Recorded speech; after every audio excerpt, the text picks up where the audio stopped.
Hi, everyone. Thanks so much for joining. We're just going to get started in just a sec. Going to give just a couple seconds for some more of our attendees to join.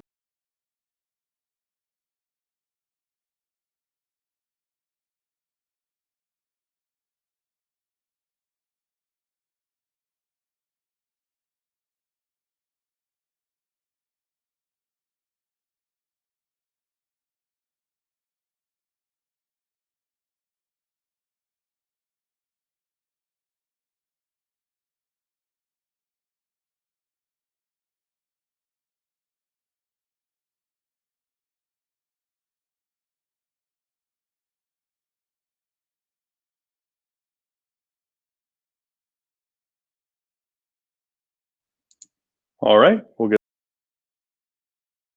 Hi, I'm Adam Mansour, a CISO with Intelligo Networks, and today we're going to be talking about how CIOs build board-worthy business cases for their cybersecurity initiatives.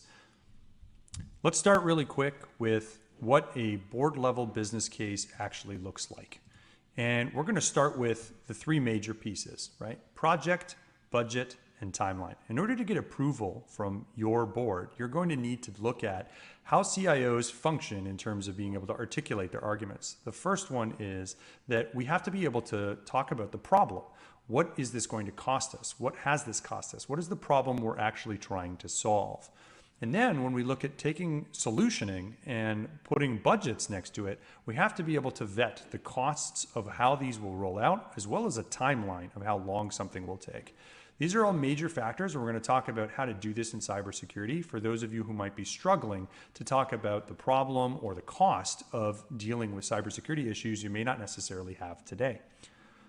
So let's get started. The first thing you're going to want to do is to measure your problem. Different industries will have different kinds of risks. Incidents or breaches are the sort of main cybersecurity topics, and recovering from one of these attacks is where you will look at articulating how expensive this problem could be for your business and what kind of impact it might have. So if you're looking at this and wondering which ones of these things apply to you, you can go through this simple table to try to say, is ransomware potentially going to stop my business from functioning? Are those costs going to prevent us from being able to deliver product? And is there multiples in terms of the ways that things might cascade and cost us even more the longer that they're out of production? So when you think about ransomware, I've also included some of the costs below to help you understand what the average cost of recovering from one of these outbreaks might be. The statistics from the Verizon data breach report, a great place to gather some of these statistics, says that it's roughly about $84,000 for a firm to recover from a ransomware event. You also have the concept of something like an email breach, where your CFO or one of your users might get phished and actually have the invoicing or some sort of fraud happen on the company that you're still liable for. Now, in this instance, the average is roughly around 32,000 US that was unrecoverable by firms that had some of these breaches. And then if you look at data loss, you might have records that are regulated, things like healthcare information, but even things like personally identifiable information, names, phone numbers, they're starting to become increasingly more regulated. So if you have an operation that has offices in Quebec, California, New York, or throughout the EU, you may have heard of some of these privacy regulations that fine you a very steep amount for potentially losing your PII data. And so the average cost here is around $150 per record as a good rule of thumb when calculating the cost of this risk. You also have cyber insurance, which sort of offsets these costs, but of course you're going to have to pay a premium, like most insurance, in order to get that service. And so you're looking to spend likely anywhere from $10,000 to $250,000, depending on the kind of data coverage premium you're going to get in terms of the potential liability coverage, which might be anywhere from $1 million on the low end to $10 million on the high end in terms of availability in your cyber insurance. Now, the other question you have to ask yourself is, how do we budget for one of these exercises? What are the actual spends when it comes to cybersecurity? It might be very difficult for you to articulate. A good way to look at it is industry averages. And so when you look at spending for cybersecurity as a whole, most people would spend roughly between 5.6% to 6% of their IT budget on cybersecurity. And of course, that is distributed between a couple of different categories in terms of people, software, hardware, outsourcing, consulting, real estate, that kind of stuff. Now, of course, those ratios actually change depending on the size of business you are. You can imagine that the kinds of things that you're affording in a very large business would have very different demographics to a small to medium business. The rule of thumb here is that the smaller the business gets, the more it tends to spend on labor relative to its technology. The people are actually some of the most expensive resources within a small to medium company. And while that's still somewhat true in the large businesses, they tend to have a different ratio in terms of how technology versus their actual process or consultancy budgets are actually spent. The other thing that's true is that when you look at creating options for yourself, large businesses where I used to work would typically have much better results in insourcing a few things or outsourcing a function like managed services, where you would take a technology and add labor to it for a specialty like data loss prevention or potentially a SIM. In the small to medium environment, they don't typically have a lot of those tools. So outsourcing to an MSSP, you're going to see a lot less value. You're probably going to see more value out of people that will give you the process, the software, and the technology, which we'll talk about a little bit more in a sec. So understanding how other firms spend that money is important, and it allows you to compare and contrast the options that you have. So let's go through a very simple scenario. If you're a small to medium business, you first have to articulate that problem statement, the cost of potentially doing nothing for your project. And so if we were to think about a small to medium business that potentially might have the same impact of ransomware shutting down their operation, you can use that industry average $80,000 to talk about the cost of recovery from ransomware. We can also take a look at things like the size of your Salesforce database or another database which might have customer records or your employee records. And you can multiply that cost out by the average $150 per record if you were to lose that data today. In the mid-tier, you also have the concept that you might be able to use a SOC as a service, what we call managed detection and response. This is where I work today at Intelligo Networks. The concept is, as a small to medium business, you're going to be able to start looking for key capabilities beyond your firewall and antivirus, which is likely where your tooling has sort of been for the past few years. And you're going to be able to invest in things like a SIM, EDR, potentially getting some analysts, data center facilities as a package from a third party, as opposed to trying to build it out for yourself.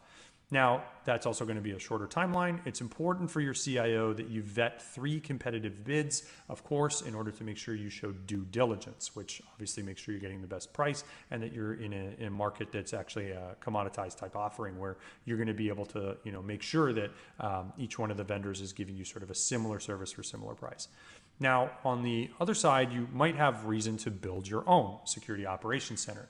And of course, now you're starting to look at, multi-year amortization, right? The cost of goods over time, things like SIM, EDR, a software, hardware might be accompanying that, a team of analysts that would, of course, be hired to man that equipment, as well as the office space and the one-time fees for things like setup. Traditionally, you're probably looking at a 1 to 2 year horizon to get the benefits of the risk reduction from those types of environments. And there may be a reason, such as being a defense contractor or other reasons that you need to start building in-house. You don't have the capability to outsource for various reasons. So you can essentially use this sort of as a matrix to kind of find out what's right for you and then use that when you're positioning your business case back to your CIO. At the end of the day, what you're ultimately building is an environment that will stop before you have that material damage. You don't want to invest all this money in a SOC only to find out later that, unfortunately, you still had a disaster and it still cost you as much as doing nothing. So when you make these investments, try to be conscious of where you're putting the energy, because as an attack comes in through your organization, you have to invest in the prevention tools, the firewall, the AV, but you also have to look through the data and start analyzing those SIMs and those EDRs, those other tools that start to add value in looking for unknown or yet unknown attacks, right?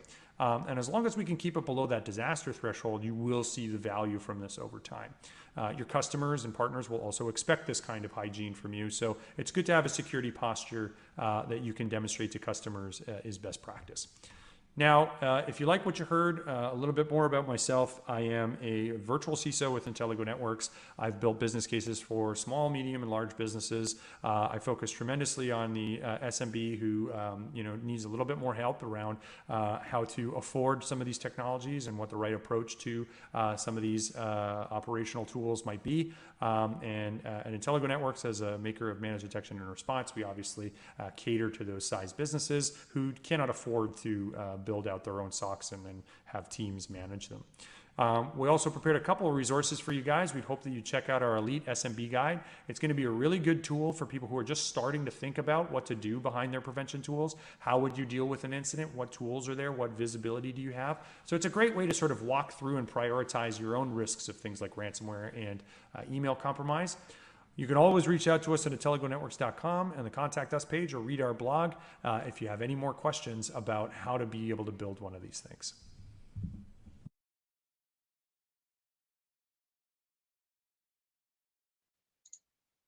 Okay, everyone.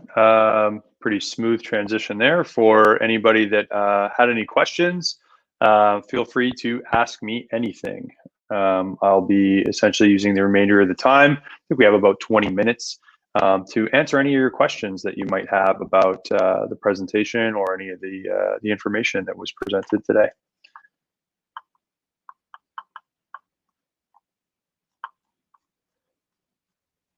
Looks like we have a couple here. I see you have a number of costs for threats. Do you have a good source for these numbers? Where did you get these costs? So I think that trying to make sure that you have a very good verifiable source, right? You want to make sure that you're pulling data from something that was scientifically gathered, right? A large sample set, certainly a third-party institution that isn't just simply trying to inflate the numbers. And so, for some of the numbers I presented in the presentation, I got them from free resources that you can get. One of the bigger studies for breaches and the cost of them is the Verizon Data Breach Report. They release it every year. It's a fairly comprehensive study, several thousand contributors in terms of breach information, as well as different verticals, and some very good statistics there. I've had good success presenting that back to CIOs. Of course, that is the cost of the risk or the unknown. There are other databases, depending on how large of a company you are, that obviously can have other types of attribution sources, things like cost of resources or labor. Your HR department might be able to give you kind of what does a security analyst cost or something like that if you're looking to build it out. So I hope that answers your question. The Verizon Data Breach Report. There used to be a great resource, datalossdb.org, which also calculated the cost of lost records or the cost of different breaches that were sort of newsworthy. Of course, they're starting to make it more of a paid resource, so it might be a little more difficult to get some stuff from there. And if you wanted to reach out to me directly, I'd be happy to share links or anything about that. So it's just adam.mansour@actzero.ai.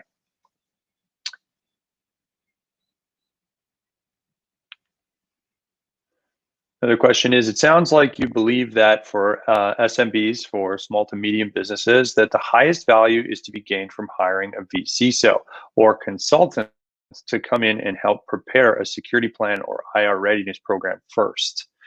It depends where you are as a business. I think that many SMBs are there to demonstrate the value of cybersecurity quickly. And therefore, a packaged program that can come with someone to help you articulate that value could be very important, but it's going to depend how mature your cybersecurity offering is.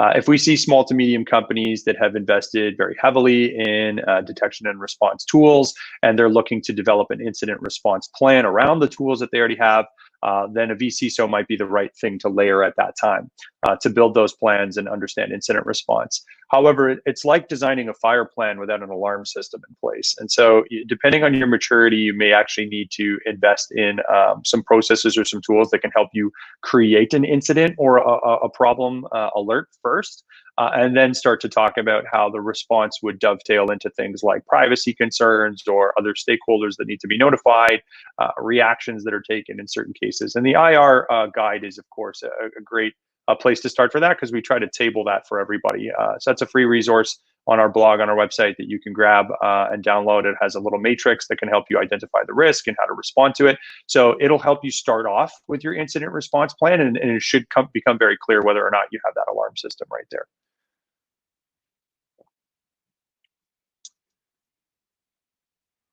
Hope that answers the question. We've got another one here. Just going to take me a second to read it.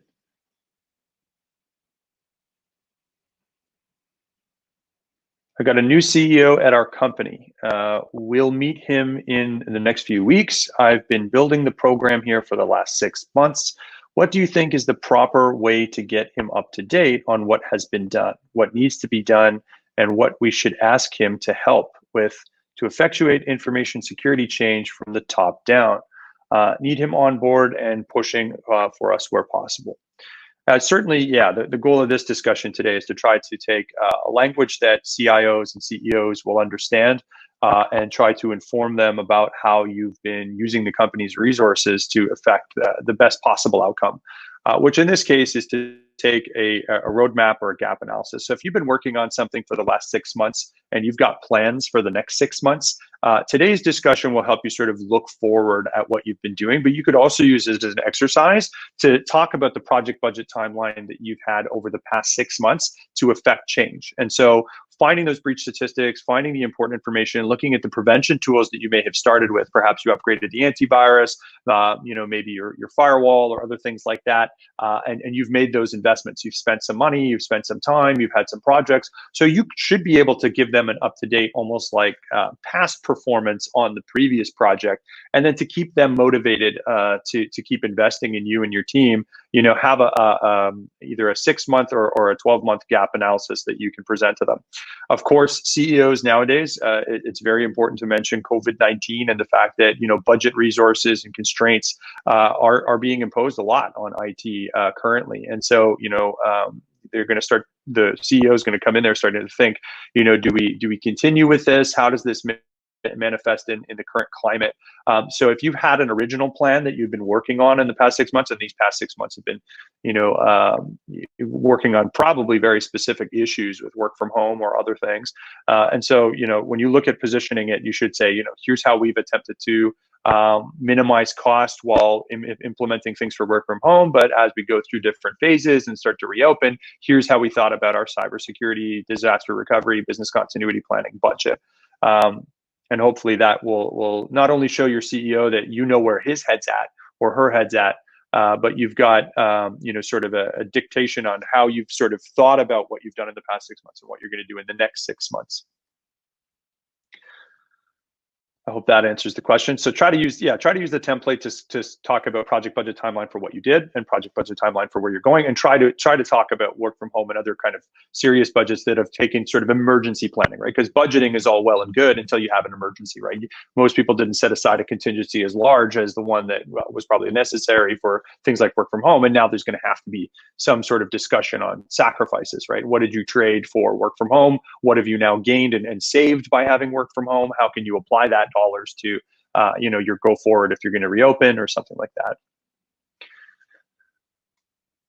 Got another question here, open-ended question. What are the key priorities for walking into an SMB who says, help us develop a cybersecurity plan, i.e. pick a framework or KPIs? Documenting policies or picking a framework like NIST or ISO or CIS. So this obviously, when you look at how to structure your budget, most people will, especially directors of IT, managers of IT, they'll think about risks, different risks that they may have. Sorry, I realized my camera wasn't on, or maybe it is on. I think you'll see different risks, and people will tend to think about them like risks of ransomware, risk of technology aging and putting us at in poor vulnerability posture. Should we talk about our policies? Should we have paperwork first before we start taking action on controls? And it's going to be different for many businesses. Some businesses are going to have frameworks kind of assigned to them. Like if you're a retailer, you have PCI. If you're, taking a lot of PII or personally identifiable information, you may be very concerned that, either you're in Quebec and there's a new privacy regulation there, or California or New York. So there's probably going to be a very specific privacy concern in which, yes, you do want to start developing policies right away for that, because it's your single greatest financial risk is getting fined by one of those new privacy regulations. But if you don't have, let's say, a framework that's been assigned to to you, or you're not very heavy on the privacy, you don't think that necessarily applies to you because of your geography or because of the kind of information that you handle, then likely you're going to have to pick a framework. The CIS is a very good set of controls that are very easy to understand for most CIOs, for most directors of IT who are very action oriented. If you're a director of IT, you're used to taking action, tightening up systems, setting up new things. So the CIS speaks in your terms. They're not very, lengthy documents that are hard to get to the point. They tell you exactly what you need to do first, second, and third, and their contributors are huge, right? There's everybody from the cybersecurity space, financial services, other things have all kind of co-created this standard together as an open organization. So I found it a very good resource, and of course, it's got my favorite price tag assigned to it, free. So that's also a great place to look. You can also Google Intelligo Network CIS Top 20 Controls and see how we as a company also map to that, because we're very big believers in that framework, and try to contribute as much as we can to its adoption and usage. So if you see something of value there, you can read our blog that I wrote a while back called CIS Top 20 and Intelligo Networks. Second question is, how do I think we're on third or fourth. How do I know the numbers I get from vendors are their best price?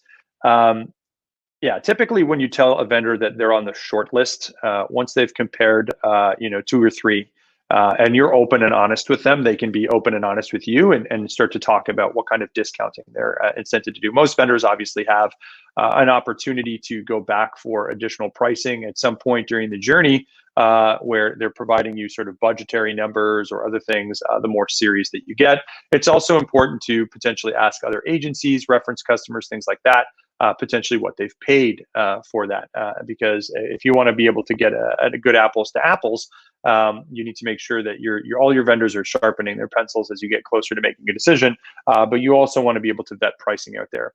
If you don't want to spend a lot of time talking to vendors, there are other procurement agencies that can do those kinds of things for you, that I've worked with in the past. So you could look a few of those up. And that's typically how you know you're sort of getting the best price. But the truth is that there's always incentive programs. There's also different things that are going on for vendors at different times. And so they may be either trying to get a new feature off the ground or trying to do something by the end of quarter. And that typically will result in better pricing. Multi-year agreements is usually a good way to get a better price for things. But ultimately, you have to look at your time horizon and say, where am I going to be able to affect the most change? And how much of that am I going to be able to amortize or keep over or a longer period of time? Most budgets now, people aren't looking at 3 or 5 year amortization cycles because of the amount of risk and change and capital and operating expenses.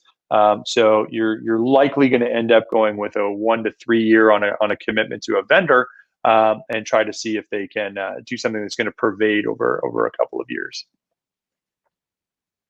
Hard to do, for example, if you're signing up with Office 365, who knows if you're going to stay with them, kind of thing.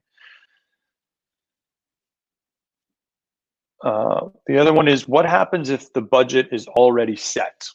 So this obviously is a great question for people that are in an environment where they're operating or their expenses have been sort of changed due to emergency funding or things like that. So I think if I stop sharing, you can actually see me here.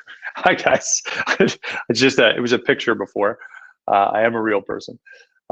So the budget being fixed is obviously something that is a discussion that is difficult when we have emergencies.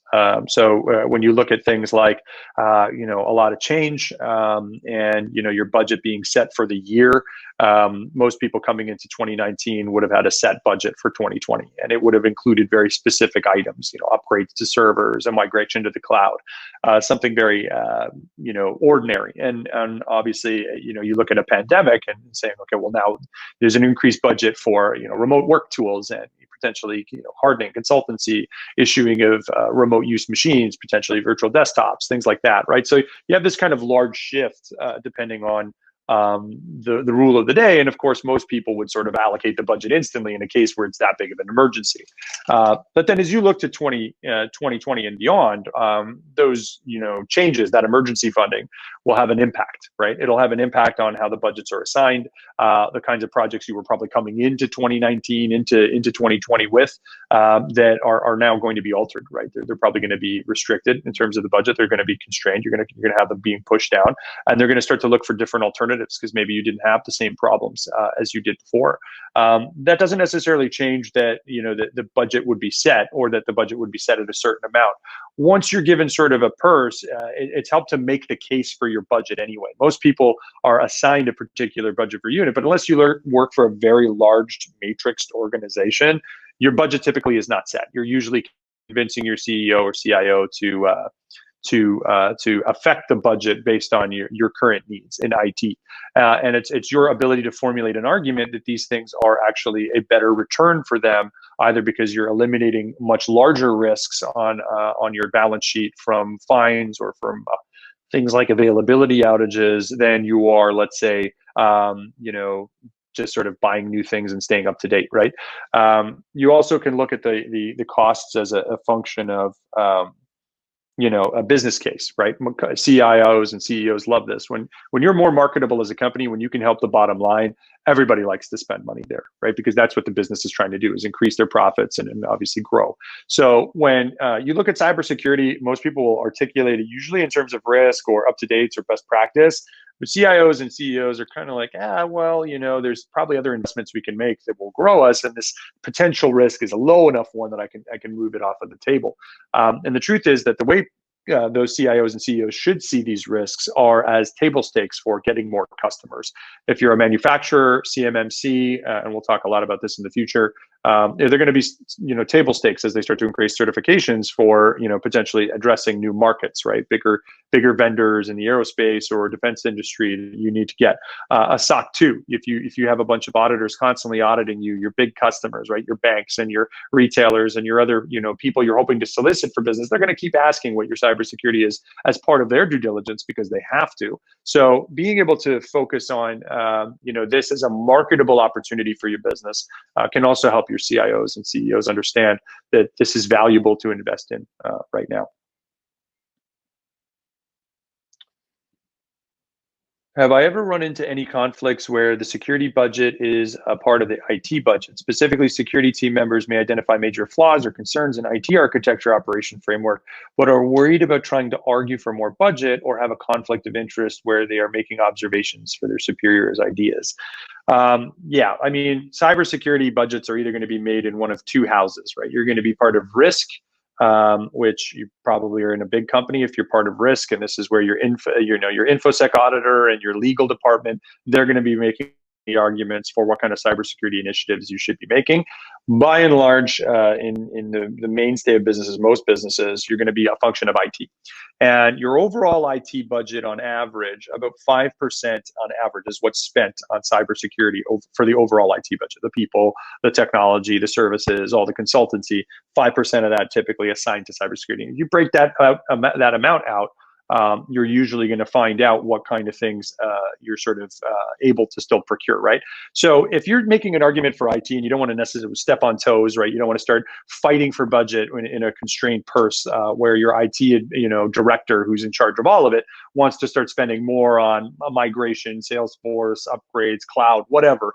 The typical IT things, hardware refreshes, consultancy services, those kinds of things are obviously going to be in contrast to what you're trying to make an argument for.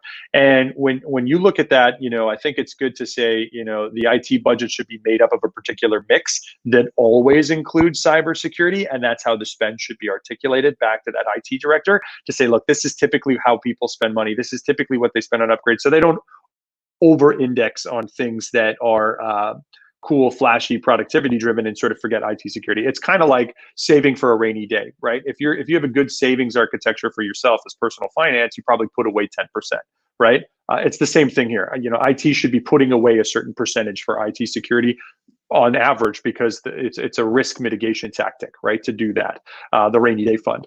And so that contingency spending is probably where you're going to have the easiest time articulating to that IT director how this budget should be allocated and how much of a percentage of a fixed person should occupy. But certainly you should be explaining the risk to them just like you would the CIO.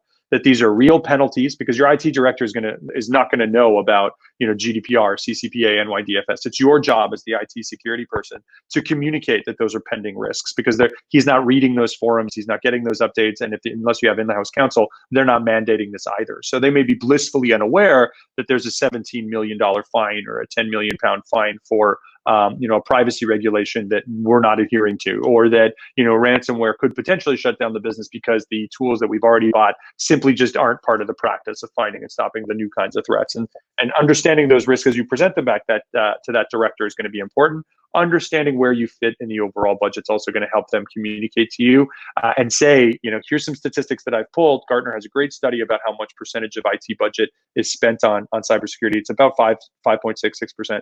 So being able to say, of the overall budget, are we at least where our peers are?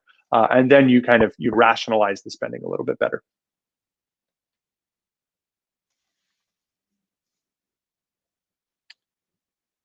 We are at the top of the hour. I know we may get ended up here, or the session may end. I think we are at time. So if I do get kicked off, thanks so much for everyone for attending.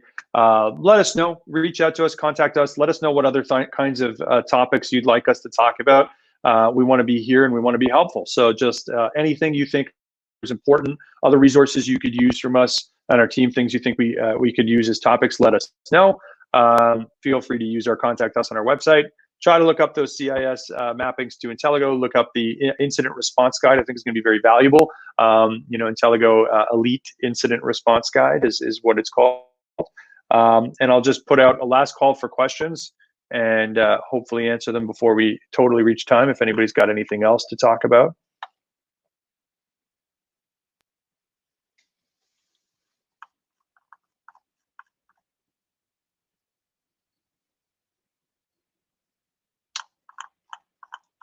What other questions should I be prepared to answer for our CIOs? Yeah, I mean, the kinds of things you're going to be able to do to get customers. How is this going to impact? What's the value in doing this? Here's how we can get customers. Here's what it would cost if it did happen to us. Here are our cost alternatives. You need to be able to demonstrate, things like compliance or other risks that they obviously are going to need to know about in terms of risk. So clearly articulating those risks, understanding a little bit about the framework, reading up and getting kind of a main bullet point on the 5 whys. Why are we doing this now? How much of this is going to cost? That kind of stuff. Being ready with those kinds of answers shows a lot of homework, and then it's not that you're coming into a debate necessarily. Those are questions they really need to know the answer to in order to determine whether or not they have enough information to actually make a decision. If you don't give people enough information to make a decision, the decision's always no, right? So you need to give them enough, to arm people with enough information to be able to articulate a decision. Timeline, budget, cost, project budget, timeline, like what are we doing? How long is it going to take? How much is it going to cost? Those are the kinds of things that help them very simply make a decision as to whether or not they can afford to do this. They're ready to commit the time to do this. You have the leg work or the leg room to add your existing workload to that. I'm going to extend for 5 minutes. We'll